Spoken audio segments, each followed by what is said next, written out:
여러분 반갑습니다. 이동근입니다. 자, 오늘은 벌써 이동근 스페셜 7번째 강의가 되겠습니다.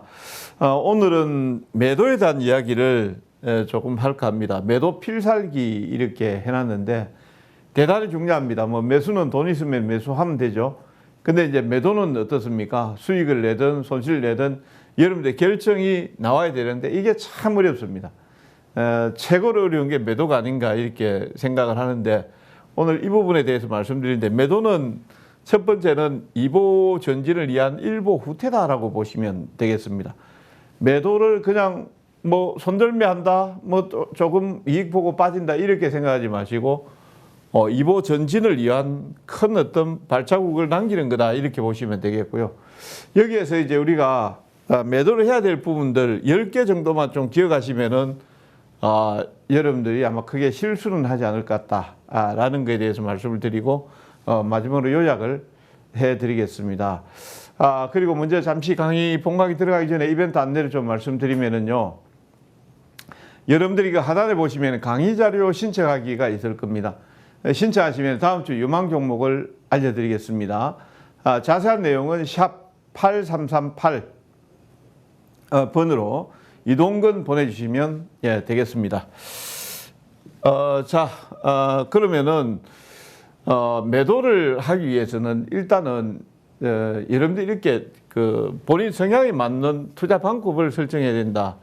투자 기간이라든지 그 다음에 기회비용이라든지 위험관리라든지 이런 내용들을 이제 먼저 설정을 하셔야 돼요.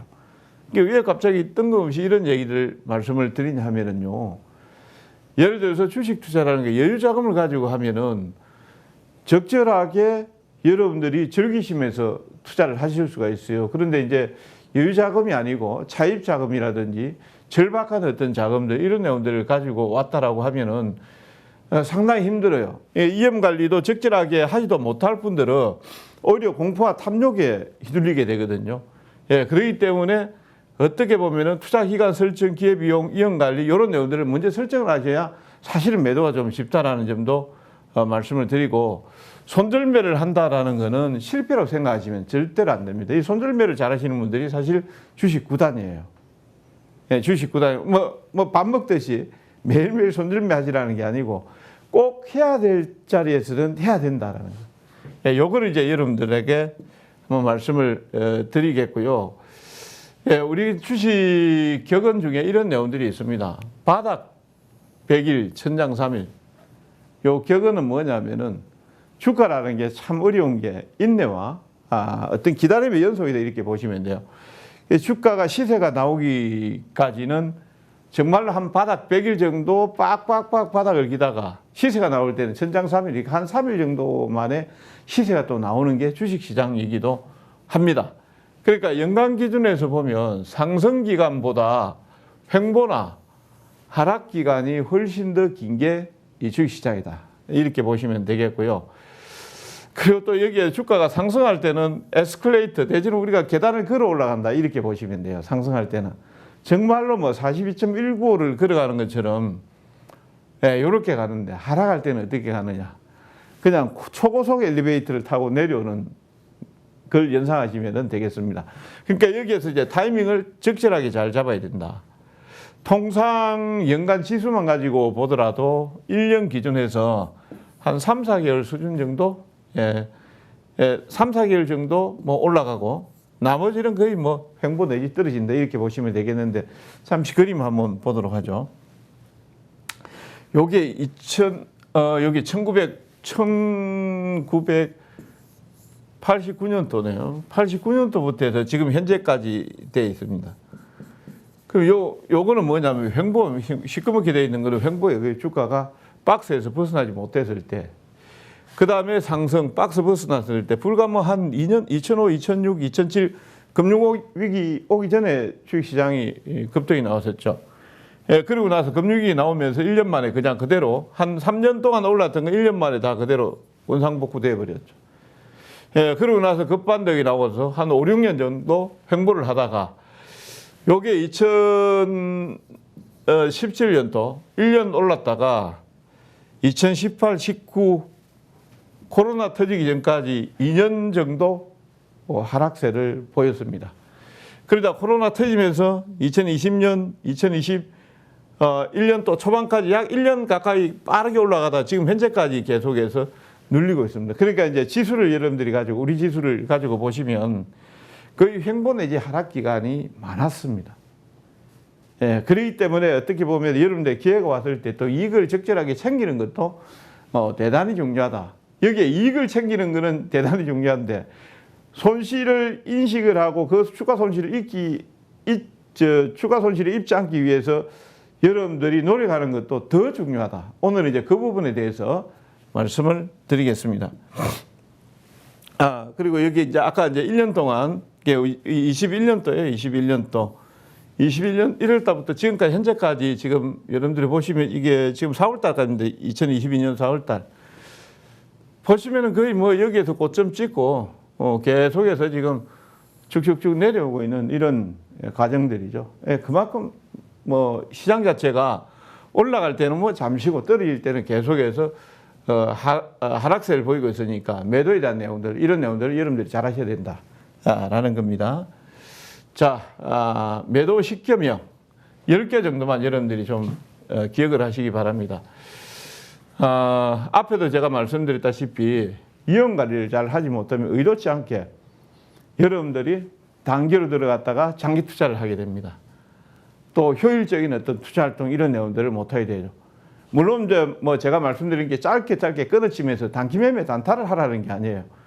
예를 들어서 나는 뭐 사람이라는 게 실수를 할 수 있잖아요. 제가 뭐 반도체 업종을 상당히 좋게 봤는데 이 반도체 업종이 제가 여러분들이 판단할 것처럼 흘러가진 않아요. 그러면 어떻게 하겠습니까? 이거 내 판단이 틀렸구나라고 해서 항로를 수정할 수 있겠죠. 요게 이제 손절매다 이렇게 보시면 되겠고, 특히 이제 그 매도에 대한 내용들, 식견명이라는 거는 이 10가지 경우가 나오면은 그 시세가 전환되고 추가적으로 악화될 수 있으니까 이 부분은 꼭 지켜주시면 좋겠다라는 내용입니다. 첫 번째, 1개명. 고점권에서 장대 음봉, 대량 거래 발생이면은 대반등 나왔을 때 내지는 즉시 매도로 대응하는 게 좋다. 우리가 두 번째 시간에 제가 말씀드린 것 같기도 한데, 장대 음봉, 장대 양봉이 나왔을 때 상당히 중요한 어떤 전환점이라고 보시면 돼요.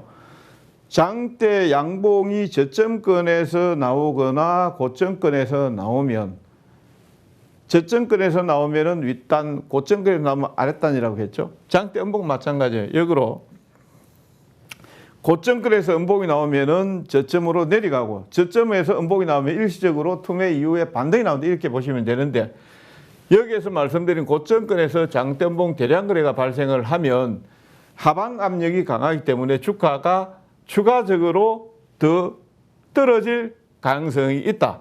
그래서 음봉시 당일 매도 아니면은 이길 반등을 매도 기회로 활용하는 것이 좋다. 이렇게 보시면 되겠습니다. 자, 여기에서 보시면은요, 투기성 종목, 현대사료, 뭐 경영권 분쟁 내지는 경영권 이전 뭐 이런 내용들이었죠. 뭐 점점점점점 상한가를 갑니다. 장대 양봉, 아까 이제 장대 양봉이 예를 들어서 바닥권에서 나오면은 위쪽으로 올라가는 거, 고점권에 나오면 곧 전환 신호가 될 수 있다 이렇게 말씀드렸죠. 요런 것들은 이제 투기적으로 점점점 도지 이렇게 해서 나오다가 장대 양봉이 쫙 나왔어요. 고점에서 이야 이거 매물 소화하고 들어갈 수 있겠구나. 그 이후에 어떻게 됐습니까? 장대 음봉이 나왔죠. 이게 이제 윗골이 달렸습니다만 그 음봉으로 해석하겠습니다. 요런 음봉이 나오면은 곧이어서 하락 신호, 하락 전환될 가능성이 대단히 높다 이렇게 보셔야 됩니다. 그럼 여기에서는 어떻게 하셔야 되겠습니까? 대반등이 나왔을 때 단기적으로 일단 급락이 나왔으니까 여기서 떨어지면은 반등이 나오겠죠. 대반등이. 이 대반등이 나왔을 때 여기에서 때리고 나오셔야 된다. 매도를 쉬고 나오셔야 된다. 이거는 여러분들이 기억하셔야 됩니다. 고점을 어떻게 판단하는가? 고점은 예를 들어서 이동평균선이 정배를 이렇게 딱 되면서 고가권에서 나타나는 캔들, 음봉, 이 이격이 벌어지고 이런 것들은 기술적으로 보면 우리가 이제 고점으로 해석을 하실 수가 있습니다. 그 다음 삼성전자 보겠습니다. 이 삼성전자는 음봉이 아니지 않습니까? 음봉이 아닌데 이렇게 보시면 되겠습니다. 이게 2021년도에 이 당시에 대량 거래가 터졌어요. 이것도 이제 똑같은 개념으로 보시면 됩니다. 대량 거래, 대량 크게 많이 거래가 발생이 되었다. 큰 캔들이 나타났다. 이런 내용들은 뭔가 에너지가 막다하게 쏟아져서 들어갔다. 이렇게 봐야 되거든요. 막다하게 쏟아지면 어떻게 되면 추가적으로 더 막대한 거래량이 생기거나 이런 내용들 큰 에너지가 들어와야 되는데 그 다음 못 들어오면 어떻게 되겠습니까? 빠질 수밖에 없죠. 여기도 마찬가지입니다. 삼성전자 역대 사상 최고 거래가 2021년도 1월달 초반에 나오고 나는데 윗글을 달면서 여기에서 신호가 나왔죠. 아까 말씀드린 장대음봉 플러스 거래 상투라고 같이 묶어서 여러분들이 좀 보시면 되겠습니다. 그 위에 주가는 계속 빠졌고 그 뒤에 주가는 제가 지금 말씀 안 드려도 여러분들이 아실 거예요. 7만 원 깨지는 시점까지 내려갔으니까. 그 다음에 이제 고점 캔들, 장대 음봉 이게 이제 믹스가 된 이런 내용들입니다. 이게 이제 위메이드 맥스, 위메이드 여러분들 아실 겁니다. 대체불가 토큰, NFT 관련한 종목군들 대단히 급등세를 보였었죠. 2021년도에 시세를 연말에 주도했던 종목이 되겠습니다. 이렇게 이제 대체적으로 아까 여러분들 말씀드렸다시피 장대 양봉 대량 거래가 나오면 그 뒤에서 주가가 추가적으로 올라가야 될 것인지 말 것인지 결정을 하게 되겠죠. 여기에서 이제 고점 신호, 고점 캔들이 도지 아래 위 꼬리가 상당히 긴 고점 캔들이 나오기 시작합니다. 뒤에서 어떻습니까? 추가적으로 못 올라가면. 캔들이라는 거는 이렇게 이제 나오면 시세가 균형점을 고점에서 맞추고 있으니까 전환될 가능성이 높겠죠. 그러니까 장대 음봉이 나오죠. 장대 음봉이 나오니까 주가가 일시적으로 급락을 하기 시작하죠. 그래서 대반등이 나왔을 때 여기에서 매도를 하시든지 안 그러면 여기에 장대 음봉이 나왔을 때 매도를 단행하는 것이 좋다. 그러면은 자 1개명에 대해서 정리를 하겠습니다. 고점권에서 이게 크게 벌어진 상태에서 장대 음봉이 나왔을 때 대량 거래가 발생됐을 때 매도 대응하는 것이 좋고 그 다음에 고점 캔들, 고점권에서 전환 캔들 그러니까 도지라든지 이런 캔들이 나오면서 그 다음에 뒤에서 음봉이 나오거나 거래량이 세 라인 터지게 되면은 고점이 형성된다. 이 고점권에서 매도로 대응하는 게 좋다라고 보시면 되겠습니다. 자, 두 번째 고점권에서 지지 기준점이 붕괴될 때 매도를 한다. 여기에서 이제 지지 기준점을 갖다가 보셔야 됩니다. 지지 기준점은 추세선, 그 다음에 갭 상승, 갭 하락, 그 다음에 직전 고점, 직전 저점, 그 다음에 기준 캔들, 핵심 이평선, 이런 내용들이 이제 기준점이 됩니다. 이런 기준점을 붕괴하거나 이런 현상들이 나타났을 때는 매도로 대응하는 것이 좋다. 매도로 이원 관리 들어가 이후 기준점을 회복지 못하면 전량 매도, 전량 매도로 대응한다. 그 다음에 만약에 여기에서 추세가 이렇게 가다가 추세를 깼습니다. 깼는데 금방 깼다고 해서 그냥 이거 깨졌어요. 이렇게 깼다고 올라갈 수도 있잖아요. 다시. 이 기준점을 여러분들 설정해야 됩니다. 저는 통상 3일 정도로 추세선상에서는 본다. 이렇게 정의를 하고 있습니다. 자, 그림 보겠습니다.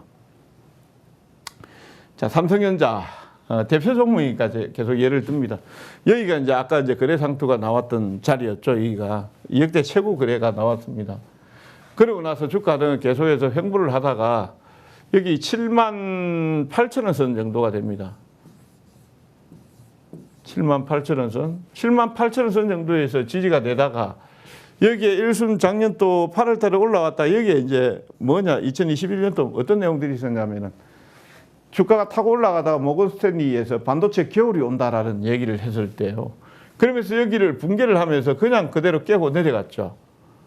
그동안 7만 8천 원짜리가 엄청나게 중요했었는데 여기에서 반등 시도를 했는데 다시 깨면서 거래가 터지면서 깨면서 내려가 버렸단 말이에요. 그럼 이거 어떻게 해야 되겠습니까? 반등 시에 여기가 매도짜리가 되겠죠. 매수짜리가 아니고 매도짜리가 되겠죠. 그리고 나서 빠졌다가 대반등이 나왔지만 다시 이제 빠져버리는. 그러니까 이거는 이제 제가 삼성전자를 예를 들었지만 다른 종목들도 마찬가지로 여러분들이 보셔야 된다. 자, 그 다음에 삼성에서야 추세선을 이렇게 이제 그어서 보면은 추세선이 이렇게 해서 유지가 되면서 쭉 올라가고 있습니다. 일시적으로 이탈을 하지만 다시 추세를 복귀하면서 갑니다. 그런데 여기에서 어떻습니까? 추세를 이탈하고 나서 복귀가 되질 않죠. 이럴 때는 어떻습니까? 대반등이 나왔을 때 이 자리에서 매도로 대응하든지 안 그러면 추세를 이탈해서 한 3일 정도 지켜보다가 추세 복귀를 못한다라고 하면은 그때는 매도 대응하는 것이 맞다. 이때 이제 여러분들이 필요한 게 그거예요. 결단입니다. 결단. 이거 쉽지 않거든요. 이게 저거 올라올 것 같은데 또 올라오면 나만 어떻게 손실 보는 거 아니야. 이런 결정을 하게 되거든요. 이런 판단을 하게 되거든요. 여기에서 여러분들이 필요한 거는 결단입니다. 결단. 원칙을 이렇게 정했으면 그 원칙에 맞춰서 해주는 게 맞다라고 생각을 하고 있습니다. 그 다음에 핵심 이동평균선 데드크로스. 여기에서 이제 우리가 추세를 갖다가 중장기로 봤으면은 뭐 120일, 200일, 300일 이동평균선을 보거나 주봉이나 월봉이나 이런 쪽으로 이제 볼 수가 있겠죠. 근데 단기로 봤을 때는 20일하고 60일 이동평균선 이게 대단히 중요합니다. 만약에 이제 20선하고 60선하고 여기처럼 이렇게 대등가 나지 않습니까? 이때는 이제 추세가 꺾인다고 봐야 돼요. 꺾인다고 봐야 되고 이때 만약에 추세를 깨면서 이렇게 급락을 하게 된다라고 하면은 이때는 앞뒤 볼 것 없습니다. 그때는 매도 대응하시는 게 맞아요. 여기에 이제 60일 이동평균선마저 꺾이고 20선마저 꺾이기 시작하면은 그때는 대자로 오는데 시간이 엄청나게 많이 걸릴 수 있습니다. 이때는 매도 대응을 이때 대응하는 게 맞고 지금 주가가 계속해서 흘러서 내려가면서 지금 어디까지 흘러내려가는지 모를 정도로 지금 계속해서 흘러내려가고 있죠. 여기에 5G, KMW가 되겠습니다. 그래서 이런 내용들도 여러분들이 잘 보셔야 됩니다. 특히 이제 이렇게 쌍봉 터지고 나서 꺾어지는 시점에서는 정말 여러분들이 조심하셔야 된다. 그러니까 요거 기억을 하시기 바랍니다. 그 다음 매도 상계명. 추세 상승을 할 때 어떤 기준점이 있어요. 주가라는 게 올라가는 게. 나는 5일선을 타고 가겠다. 20일 이동평균선을 타고 가겠다. 보통 이제 여기에서 지금 이제 기준 이평선을 5일선을 이렇게 타고 상승하다. 이평선을 이탈 시 매도한다. 이런 내용들인데 예를 들어서 단기적으로 급등했던 종목들은 5일 이동평균선을 타면서 계속해서 이걸 타면서 주가가 올라간단 말이에요. 올라가는데 여기에서 기준 이동평균선을 이탈하게 된다라고 하면은 상승 탄력이 떨어질 수밖에 없겠죠. 이런 부분들 잘 봐야 됩니다. 여기 이제 힙소, 톱니처럼 이렇게 뭐 왔다 갔다 하는데 여기에서 오류를 걸러낼 수 있는 방법들. 이런 내용들은 저가 기준 이동평균선. 그러니까 여기에 이동평균선을 종가 기준 5일 이동평균선을 했으면 저가 기준 5일 이동평균선을 넣으면서 요 힙소를 보완하는 방법도 있다. 자, 그림 보겠습니다. 자, 이거는 위직 스튜디오가 되겠습니다. 이 위직 스튜디오 같은 경우는 2021년도 8월 달, 요 언저리에서 이동근 성부지에서 언급을 해서 그 뒤에 주가가 엄청나게 많이 올라갔었습니다. 그럼 여기에서 보시면은 요 점선 라인은 저가 기준 5일 이동평균선입니다. 이게 그걸 아까 이제 힙소를 방지한다라고 했죠. 반면에 이 종목이 올라올 때 보면은 빨간 게 이게 지금 5일 이동평균선이거든요. 이거 안 깨고 그냥 그대로 쭉 올라가죠. 올라가다가 여기 한번 깨졌구나. 여기 한번 깨졌고 여기 두 번 참은 5일선을 한번 살짝 이탈을 한 적이 있었네요. 그럼 아까 이제 저가 기준 5일 이동평균선은 휩소를 방지를 하고 나머지는 이제 요 지지를 해주니까 그대로 쭉 그대로 홀딩이죠. 꺾어질 때까지 그대로 홀딩. 이제 여기서부터 이제 꺾어지기 시작하죠. 시세의 변화가 나오기 시작하죠. 그러니까 여기서 5일선 아래로 떨어지면서 이제 쭉 이제 하방 압력을 받기 시작하죠. 딱 급등했던 종목들은 5일 이동평균선을 타고 간다. 삼성전자도 마찬가지 시세가 좋았을 때 2020년도 말에 이제 여기에서 저점을 잡고 올라가기 시작합니다. 보시면은 저가 기준 5일 이동평균선을 그 이탈을 안 하잖아요. 안 하잖아요. 약간 시세 안 좋을 때도 급등할 때는 5일선을 타면서 올라갔다가 여기서부터 이제 꺾어지기 시작하죠. 이제 9만 원짜리를 이탈을 하면서부터 시세가 분산되기 시작합니다. 이제 이럴 때는 매도로 대응하는 게 맞다. 이렇게 보시면 되겠고요. 그 다음에 이제 서울옥션도 마찬가지예요. 작년도 이제 10월 달에 저점을 찍고 급등을 하기 시작합니다. 여기 보시면 여기 화살표가 저가 기준 5일선이 되겠습니다. 5일선을 약간 이탈했지만 그대로 상승 탄력을 가지면서 가죠. 그러다 이제 여기서부터는 이제 5일선을 깼다가 올라갔다, 깼다 올라갔다 계속 이러고 있죠. 이때는 이제 매도로 대응하는 것이 맞을 것이고, 만약 이제 5일선을 타고 계속해서 올라갔다 가는 흐름에서는 매도보다는 이제 홀딩이 맞다. 이렇게 여러분들 이해를 하시면 되겠습니다. 자, 그다음 매도 사계명. 추세 상승 종목, 아까 이제 5일선이니까 이제 20일 이동 평균선 이달 시에 매도한다. 뭐 5일선하고 똑같습니다. 똑같고 여기에서 이제 보시면은 저가 기준 20일 이동 평균선을 설정을 해서 힙소를 보완한다. 이렇게 보시면 될 것 같고요. 여기 이제 그림을 한번 보면 셀트리온 같은 경우에 이게 지금 셀트리온이 30만 원까지 올라갈 때도 있었습니다. 이때 보시면은 이제 주가가 20일 이동평. 그러니까 아까 보시면 위직 스튜디오라든지 삼성전자라든지 이런 것들은 코로나 터지면서 시세가 막 대시세가 나올 때 얘기했었고요. 여기 2017년도, 18년도 이제 셀트리온이 대시세가 날 때였습니다.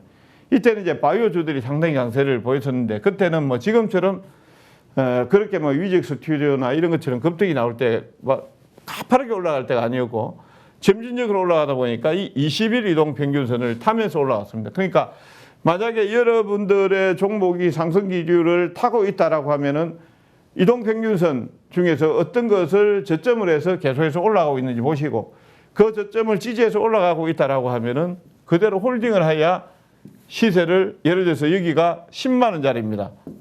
10만 원에서 30만 원까지 끌고 갈 수 있다라는 거예요. 근데 만약 여기에서 꺾이는데 매도, 다시 어디에 매수? 여기 매수했다가 손해보고 매도, 여기에서는 조금 먹고 잘라버리고 이렇게 되는 경우들이 나오게 됩니다. 이거를 여러분들이 기억을 하시면 될 것 같고요. 그 다음에 이제 자이언트 스텝, 메타버스 관련 종목군들은 이제 작년도에 상당히 급등세를 보였습니다. 여기 보시면 이제 여기에서 출발을 해서 단기적으로 올라갈 때는 5일선을 타고 올라가다가 그 다음에 눌림목이 나왔을 때 20일 이동 평균선을 찍죠. 20일 이동 평균선을 찍고 이렇게 쭉쭉 올라갑니다. 근데 만약에 올라가다가 이제 20일 이동 평균선을 깨면서 아까 말씀드렸다시피 깨고 난 뒤에 복귀를 3일을 왔다. 3일 만에 못했다라고 하면은 이제 추세가 둔화되기 시작한다라고 보셔야 됩니다. 이때는 대반등이 나왔을 때마다 반등 시에 매도로 접근하는 게 맞다. 이렇게 여러분들이 정리를 하시면 되겠습니다. SK 하이닉스도 한번 보죠. SK 하이닉스 같은 경우에는 아까 이제 뭐 반도체 겨울이 오고 있다 이런 내용들이 작년도 이제 8월 달에 나오고 난 뒤에 여기서부터 주가가 폭락을 기록을 했습니다. 폭락을 하고 여기 대반등 나왔다가 다시 폭락이 나오면서 약 9만 원대를 살짝 9만 원대 언저리까지 나왔다가 이제 13만 원까지 올라가는 과정을 여러분들이 보시고 계시는 거예요. 보시면은 일반적으로 봤을 때는 5일선을 타면서 그 다음에 저가 기준 5일선을 타면서 주가가 올라가다가 일시적으로 깨지면 20선까지 내려오기도 합니다. 그렇지만 20선, 저가 기준 20선을 깨지 않으면서 주가가 계속해서 올라가요. 근데 이제 여기가 13만 원짜리에서부터 시세가 분산되기 시작합니다. 어떻게 분산됩니까? 아까 제가 말씀드린 타고 갔는 게 분명히 20선이었었는데 요 20선을 이탈을 하기 시작합니다. 이탈해서 4일 만에 못 올라오면 어떻습니까? 여기는 올라왔죠. 다시 올라왔지만 그 다음에 다시 깨고 내려왔죠. 이때부터는 이제 시세가 분산돼서 꺾어진다라고 보셔야 돼요. 그러면 여기에서 한 번 올라왔지만 여기서 쌍봉치고 못 올라오니까 이제 고점이 낮아지면서 주가가 떨어지는 과정에 있다. 이렇게 보셔야 돼요. 그래서 이제 주가가 저점을 찍고 타고 상승세를 보여주고 올라가고 있을 때 5일선 타고 간다, 21일선 타고 간다, 안 그러면 60일 이동평균선을 타고 간다. 그 기준점을 여러분들이 빨리 잡아내시고 그 기준점을 이탈을 하는지 이탈하지 않는다라고 하면은 그대로 바이 앤 홀딩이에요. 근데 만약에 이탈을 했다라고 하면은 그때 이게 빨리 시세가 다시 회복되는가 회복되지 못한다라고 하면은 어떻게 해야 되겠습니까? 반등이 나올 때 매도를 하는 게 맞다. 이렇게 보시면 되겠습니다. 자, 그다음 매도 5개명 상투 패턴 발생 시 확인하고 매도. 예, 보통 우리가 이제 상투 패턴 하면은 쌍봉, 그 다음에 삼봉, 헤드 앤 숄더 뭐 이런 내용들을 이제 많이 하죠. 예, 이런 패턴들이 대표적으로 이제 그 상투 패턴이다 이렇게 보시면 되겠고, 이런 거는 이제 시세 마지막 부분에 발생을 많이 하게 됩니다. 그리고 이제 여기에서 주요한 내용들을 이렇게 쌍봉을 그리든지 삼봉을 그리든지 그리지만 요 A에서 B 구간, A에서 B 구간으로 갈수록 거래량이 감소가 돼요. 이 거래량이 증가되지 않으면은 이제 고점 신호다라고 보시면 되겠고, 여기에서 이제 넥라인을 이탈하면은 급격하게 손절매 물량 내지는 매도 물량들이 출회가 되게 됩니다. 이런 것들도 여러분들이 이제 경계를 하셔야 됩니다. 자, 서울옥션 보시죠. 아까 같은 종목인데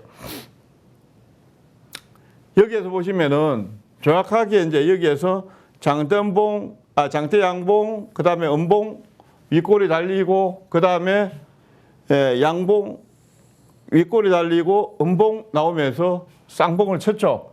근데 이제 전반적으로 여기에서 발생됐던 거래량하고 요 고점 부분에서 나왔던 거래량하고 한번 봐 보십시오. 어느 쪽에서 거래가 많이 됐습니까? 요 A 구간에서 거래가 월등히 많이 됐죠. B 구간보다. 거래가 많이 됐는데 이 거래량이 추가적으로 후속 거래가 나와야 되는데 나오지를 못하니까 위쪽 돌파 못하면서 주가가 하단으로 처질 수밖에 없겠죠. 처졌을 때 이제 조심하셔야 됩니다. 물론 이제 발빠른 매매를 하시는 분들 같은 경우는 여기에서 이미 고점 돌파 실패를 했구나 라고 생각하고 바로 액션을 취해야 되겠죠. 취해야 되는데 느리신 분들 요게 이제 넥라인으로 보시면 됩니다. 여기 라인을 이탈했을 때는 필사적으로 매도 내지는 반등이 나왔을 때 매도로 대응하는 게 여러분들의 손실을 줄이거나 또 수익을 확보하는 길이다. 이렇게 여러분들 이해를 하시면 되겠고요. 그 다음 셀트리온 헬스케어처럼 이게 이제 헤드 앤 숄더 내지는 다중고점이다. 다중바닥 내지 반대 다중고점이다라고 보시면 되겠습니다. 여기에서 핵심은 그거예요. 고점 캔들, 그 다음에 장대 음봉, 이거 음봉이라고 하죠. 예, 요런 것들. 고점에서 보시면 계속 음봉이 몰려있죠. 그죠? 음봉 몰려있고 고점 캔들 나오고 있죠. 요게 나오는 시점에서 하단을 여러분들이 딱 보시면 답이 나오죠.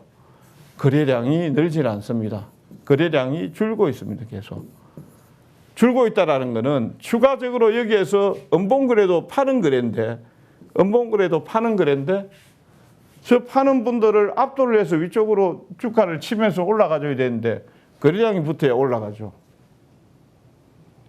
거래량이 붙지를 못하니까 주가는 어떻게 됩니까? 떨어질 수밖에 없죠. 밑으로 내려옵니다. 그러니까 이 넥라인이 이탈할 때는 매도로 대응하는 게 맞다. 그 이후에도 주가가 빠졌습니다. 지금 이미 요 밑에까지 내려가 있습니다. 이런 부분들을 여러분들이 기억을 하셔야 되겠습니다. 자, 그 다음 매도 6개명 되겠습니다. 대시세가 발생하고 거래량 없이 장기 행보시 매도한다. 요 같은 경우에는 주로 이제 테마주에서 좀 많이 발생을 합니다. 테마주 같은 경우에.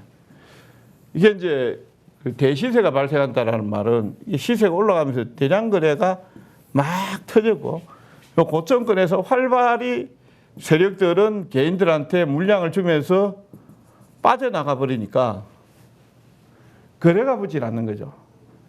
거래가 붙지 않는 상태에서 소강공변에서 가반등이 나올 듯한 모습을 유지하면서 개인들만 여기 모여 있다라고 보시면 돼요. 여기에서 어떤 변수가 하나 떨그덕 나타나면은 그때부터는 그냥 떨어진다라고 보시면 되겠습니다.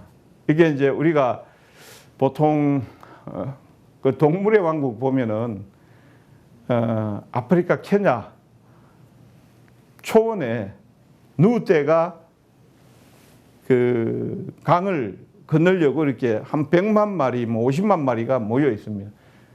강바닥에는 악어떼들이 우글우글 몰려 있죠. 처음에는 무서우니까 못 건너죠, 그죠? 그러다가 한 마리 건너면 우르르 하고 그냥 그대로 건너가죠. 때로 건너가죠. 여기서 마찬가지예요. 여기에서 전부 다 참고 보고 있다가 만약 어떤 변수가 나오면 그때부터 막 떨어져 버리는 이런 패턴이에요, 이게. 10중8구로 하락세로 전환될 가능성이 높고 대시세 끝물 종목의 경우 정말로 여러분들이 조심해서 해야 되는 패턴입니다. 자, 그림 한번 보겠습니다. 자, 에이텍 한번 보죠. 에이텍. 얘가 적절하겠죠. 어떤 종목인지 아시겠죠? 대시세가 나왔습니다. 주가가 추가적으로 거래량이 없습니다. 여기에서 거래가 발생했고 거래가 없어요. 뜨문 있지만 거래는 없고 주가는 별로 빠지진 않아요. 여기서 행보를 하고 있습니다. 이럴 때 조심하셔야 됩니다. 이럴 때 여러분들이 못 팔아요. 올라갈 수도 있는데 어떻게 팝니까? 못 파는 거죠. 팔아야 될 때가 있습니다. 딱 떨어지는 그런 박스 깨고 내릴 때 이때는 필사적으로 파셔야 돼요. 이거 어떻게 돼야 될까요? 여기입니다. 지금 위치가. 아까 여기에서 박스를 깨고 내려오는 시점에서는 여기 라인에서는 필사적으로 파셔야 됩니다. 안 파시면 안 돼요.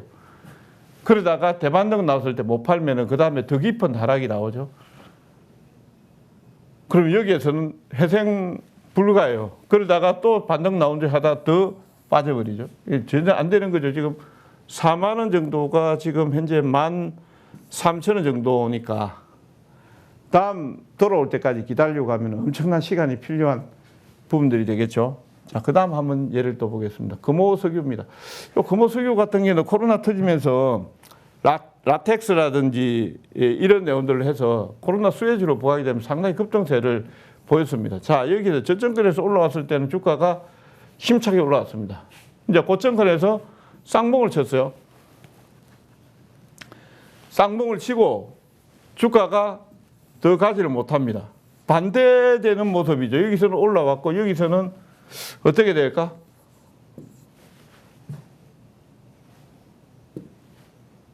여기서 쌍봉 치고 내려와서 저점을 깨고 내려가니까 여기까지 내려옵니다. 그대로 주가가 빠져버리는 이런 모습이 나오죠. 그러니까 대시세가 나오고 오른쪽 그러니까 이런 부분 A, B 시세가 나오고 이 부분 이거는 정말로 여러분들이 조심해서 보셔야 돼요. 여기서 막 추세를 깨고 내려갔다라고 하면 여기서는 적극적으로 매도 대응하는 게 맞다. 패턴 기억하시기 바랍니다. 그 다음 매도 7개명 호재가 발생한 이후에도 주가에 움직임이 없다라는 겁니다. 이거는 여러분들이 일반적으로 트레이딩 할 때 마찬가지입니다. 이게 호재가 주가에 반영돼 있을 수가 있어요. 예를 들어 어떤 종목을 내가 매수를 했어요. 매수를 했는데 야, 호재가 나왔다. 근데 이 정보라는 건 그래요. 여러분들이 개인 투자자들한테 정보가 전달되는 시점에서는 대부분은 거의 용도 폐기되는 정보라고 보시면 돼요. 다 이미 활용도가 떨어진 재료다 이렇게 보시면 되겠습니다. 그렇기 때문에 움직임이 없는 거예요. 왜 그러냐면 장인애들은 이미 그 정보를 미리 접수를 하고 저점에서 매수를 해가지고 있는 상태에서 그 재료가 나왔단 말이에요. 그 재료가 나왔으니까 매도를 해야 된다는 생각을 갖고 있으니까 추가적으로 세력들은 매수를 할 수가 없는 거죠. 그 개인들 같은 경우는 계속해서 조금씩 이제 그 재료 보고 사는 척하지만 추가적으로 돈 떨어지면 못 사는 거 아니겠습니까? 그때는 이제 주가가 빠질 수밖에 없고 시세 분산이 발생할 가능성이 대단히 높다 이렇게 봐야 됩니다. 요거는 이제 블록딜이 조금 얘가 조금 잘못되기는 조금 좀 적절치 못하기는 해요. 여기 보시면은 주가가 여기까지 올라갔을 때 당시 이제 셀트리온의 분식 회계에 대한 정선이의 판단을 앞두고 있었습니다. 판단을 앞두고 있었고 여기에서 이제 불확실성 해소에 대한 내용들이 나왔습니다. 주가가 계속해서 음봉이 나와요. 이거 셀트리온 예를 들어서 제가 좀 죄송스럽긴 한데 다른 종목들도 마찬가지예요. 만약에 주가가 호재가 나왔는데도 불구하고 주가가 음봉이 나오거나 올라가지 못한다라고 하면은 여러분들이 면밀히 시세를 보시면서 매도 대응하는 게 맞다. 그 뒤에 어떤 내용이 나옵니까? 블록딜 발표에 대한 내용들, 이런 내용들이 바로 나옵니다. 누군들 몰랐겠습니까? 알았겠습니까? 불확실성 해소의 분식회계 불확실성 해소를 앞두 발표가 나왔고 이 재료 같으면 주가가 툭툭 치고 올라가야 되는데 그 뒤에서 블록딜 발표가 나오면서 주가가 빠져버렸다. 이런 내용들입니다. 그러니까 여러분들이 모르는 어떤 내용들, 이런 내용들이 상당히 많이 있다. 이렇게 보시면 되겠고요. 그 다음에 이제 위메이드 같은 경우에는 P2E, 플레이 투 원 방식으로 해서 게임주들이 막 너나 할 것 없이 이제 P2E 방식을 접목한다 해서 주가 급등 나왔을 때 이렇게 화살표가 있습니다만 여기에서 보시면은 세계는 지금 P2E 열풍, 위믹스 토큰 시총 30조 곧 될 것, 뭐 이런 내용들이에요. 주가가 안 올라가요. 그러니까 이제 이런 재료들을 막 쏟아내고 고점권에서 주가의 시세를 닿으면서 하락세를 보이기 시작합니다. 고점권에서 지나치게 많은 재료가 계속해서 나오면은 그 주가가 또 정점에 와 있다. 여러분들이 이렇게 또 이해하시고 그때는 분할로 주가가 안 빠지면은 분할로 여러분들이라도 분할로 매도 대응하시면서 빠져나오는 게 좋다. 이렇게 보시면 되겠고요. 그 다음 매도 8개명. 테마주의 선도 종목이 붕괴되면은 후발주는 폭락한다. 폭락은 좀 제가 좀 더 자극적으로 제목을 달았습니다. 왜 그러냐면 그 기억하시라고요. 테마주를 매매하고 업종 대표주를 매매하시고 할 때 선도주를 매매하셔야지 후발주를 매매하시면은 후발주 깨진다고 선도주가 깨지를 아닙니다. 선도주 깨지면 후발주는 100% 깨져요. 후발주 깨지면서 선도주 깨지는 건 없어요. 그래서 선도주의 시세가 닿았는지 보시고 닿을 때 후발주는 대단히 위험하다. 지금 요거는 이제 한신기계하고 일진파워 원전 관련한 섹터 종목들이 되겠는데 원전 관련 섹터들 한신기계 요게 이제 주가가 올라가다가 약간씩 이제 멈칫거리는 모습들이 나타났습니다. 근데 일진파워는 어떻습니까? 올라가면서 이미 주가가 탄성이 한신기계보다 상당히 나쁜 모습이죠. 먼저 깨지죠. 실질적으로 이제 테마장에 오면 그런 게 있어요. 1등, 2등, 3등, 4등 이렇게 이제 우리가 순서를 정해놓고 보지 않습니까? 그러면 꼭 보면 이제 1등주 올라가는 거 겁나서 못하니까 2등주, 3등주 이렇게 해서 거기에서 뭐 떡고물 이런 것들 챙기려고 이렇게 하시는 트레이딩이 있어요. 예, 그렇게 하다 보면은 만약에 이제 선도주가 5% 올라갔다가 한 3% 빠지면 후발주는 어떻게 됩니까? 2% 올라갔다가 10% 빠져버려요. 그래서 되도록이면 이제 여러분들이 이런 어떤 짝짓기 트레이딩을 하거나 테마주를 매매할 때는 주도주를 매매하시고 선도주를 매매하시고 선도주가 깨지면 후발주는 조심하셔야 된다는 거 기억하시기 바랍니다. 그 다음 매도 9개명. 이동평균선인 방향이 꺾이면은 주의를 여러분들이 하셔야 됩니다. 방향이 꺾인다라는 것은 여기에서 단기로 여러분들이 보셨다라고 하면은 여러분들 기준이 있을 거예요. 단기 보셨으면 5일선을 보든지 20일선을 보든지 보시는 기준이 있을 거예요. 그 기준을 여러분들이 잘 지키시면서 보셔야 돼요. 나는 이제 짧게 트레이딩 하는 스타일인데 그러면은 5일선을 봤다가 5일선이 꺾이면은 안 되죠. 그 다음에 21선을 눌림목이라든지 21선을 주로 공략을 하는데 이게 방향이 꺾이면은 시세가 닿는다라고 봐야 되거든요. 이때 또 이렇게 안 된다. 그다음 여기에서 밀집이 되어서 꺾이면은 필히 매도하나요? 이거는 여러분들이 조심하셔야 돼요. 주가가 이렇게 빠졌다가 올라갔다가 고점에서 전부 다 이동평균선이 한 목소리를 다 모여 있어요. 평균가가. 그러니까 5일 전에 샀던 분, 10일 전에 샀던 분, 한 달 전에 샀던 분, 1년 전에 샀던 분의 단가가 여기서 똑같아요. 지점에서. 그러면 어떻게 하겠습니까? 조금이라도 틀어지게 되면은 누가 가장 먼저 팔겠습니까? 가장 많이 기다려왔던 분이죠. 예, 1년 전에 샀던 분들. 순차적으로 때리기 시작하겠죠. 주가 빠진다.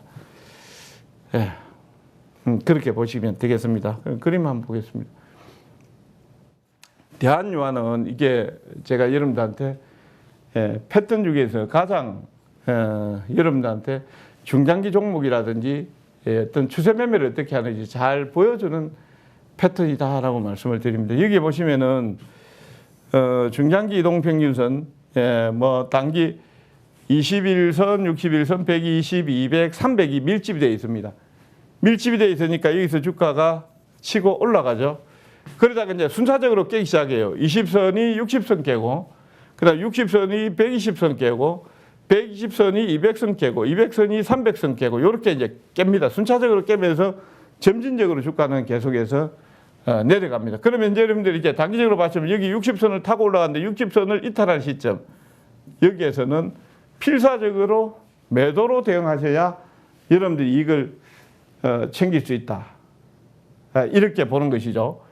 반면에 이제 나중에 여기에서 모이면은 이제 매수 시점이 되겠죠. 그래서 여기에서 이제 여러분들이 보셔야 될 게 21선을 보면서 매매를 했다라고 하면 요 21선을 이탈할 때는 매도, 그 다음에 또 20선과 60선이 데드크로스가 났다라고 하면은 그때도 역시 이제 매도, 요렇게 여러분들이 대응을 하시면 되겠습니다. 그 다음에 이제 마지막 이제 매도 시켜명이 되겠습니다. 재무제표상의 악재, 뭐 횡령이라든지 배임이라든지, 그 다음에 유상증자라든지, 그 다음에 여기 하나 빠졌네요. 감자,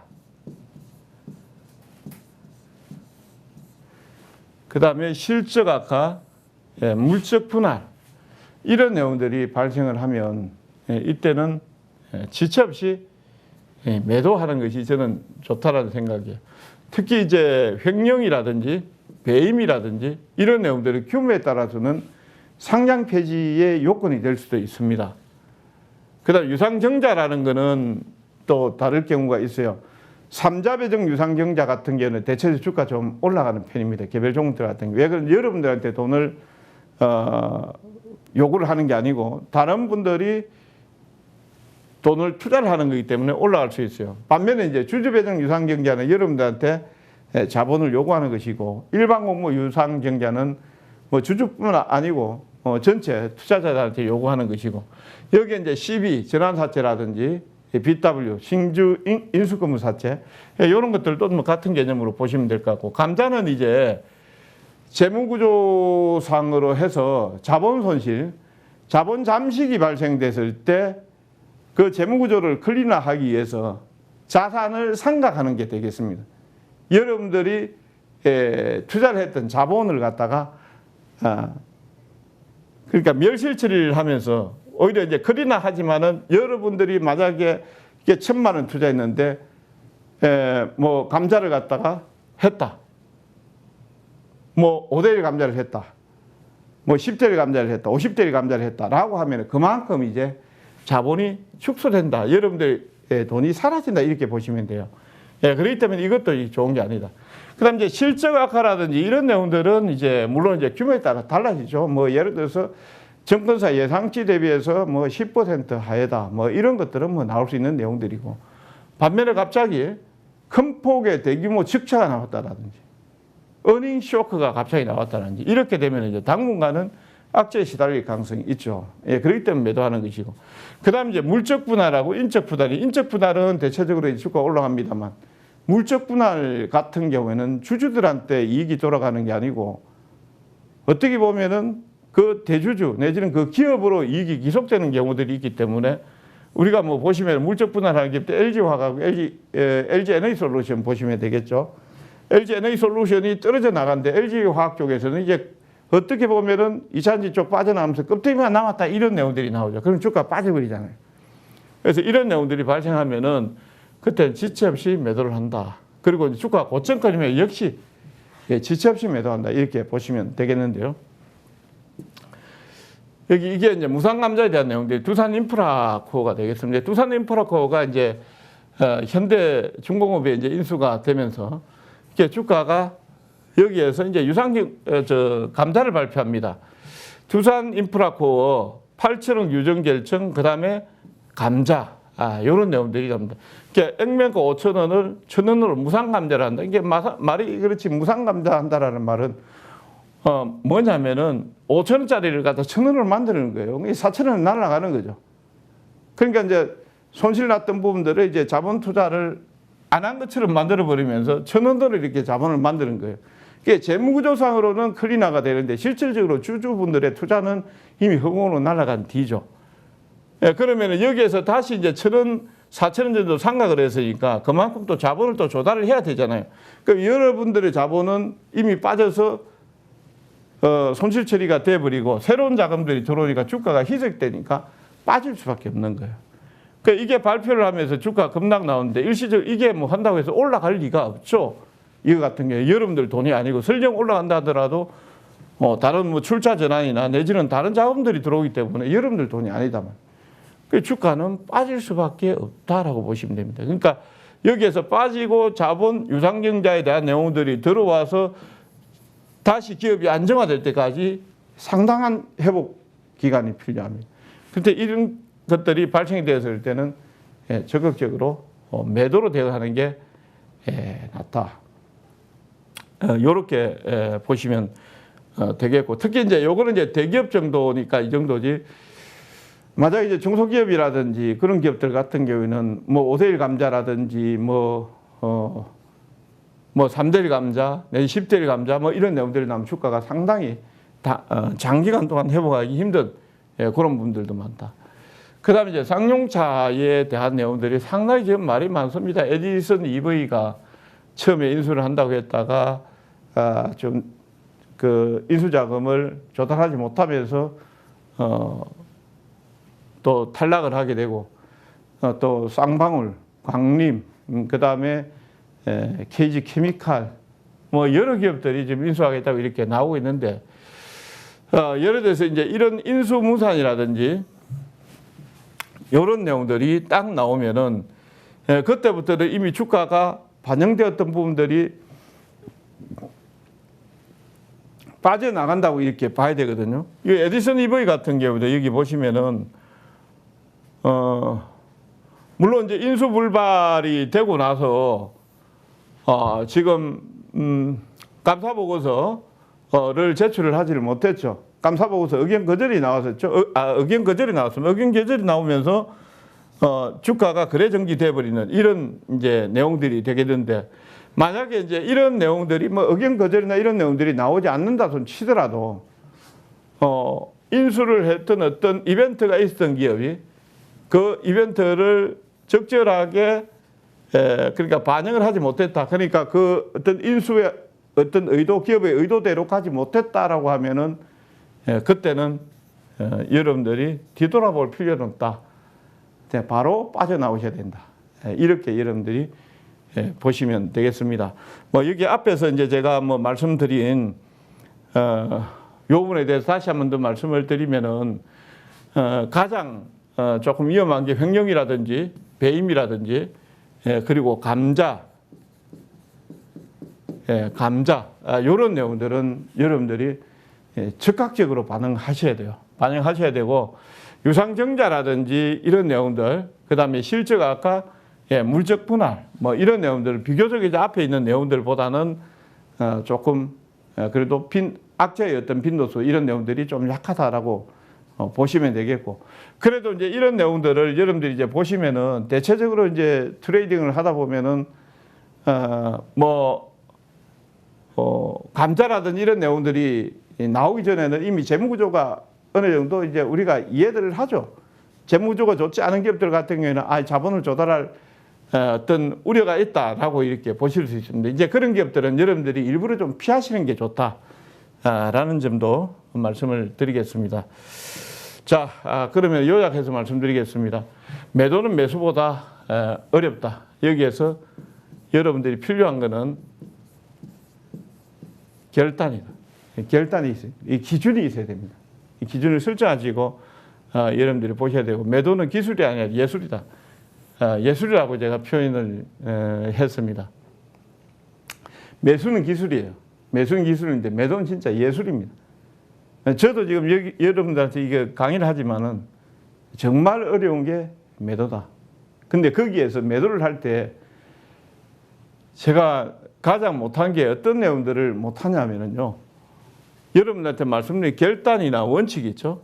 이 원칙을 실질적으로 하다 보면 못합니다. 이게 이익 난 거는 이익이 났으니까 의사결정을 상당히 빨리 해요. 그냥 쉽게 합니다. 손실 나는 것 같은 경우는 손절매를 해야 되는 경우이기 때문에 의사결정을 하는데 상당히 시간이 많이 걸리게 돼요. 근데 이런 부분들을 갖다가 여러분들이 점차적으로 해소를 해 나가셔야만이 어떻게 보면은 주식을 트레이딩 하는데 고수의 관절이 들어간다 이렇게 보시면 되겠고요. 손절매 같은 경우는 전진을 위한 어떤 밑거름이다 이렇게 보시면 되겠고, 매도는 원칙 준수, 무조건 원칙 준수입니다. 한번 정했으면은 악법도 법이다 라는 관점으로 여러분들이 접근해서 가시면 되지 않을까 싶습니다. 오늘 강의는 여기에서 마치겠고요. 아까 말씀드린 유망 종목 자료가 필요하신 분들은 샵 8338번 이동건으로 보내주시면 되겠습니다. 자, 감사합니다.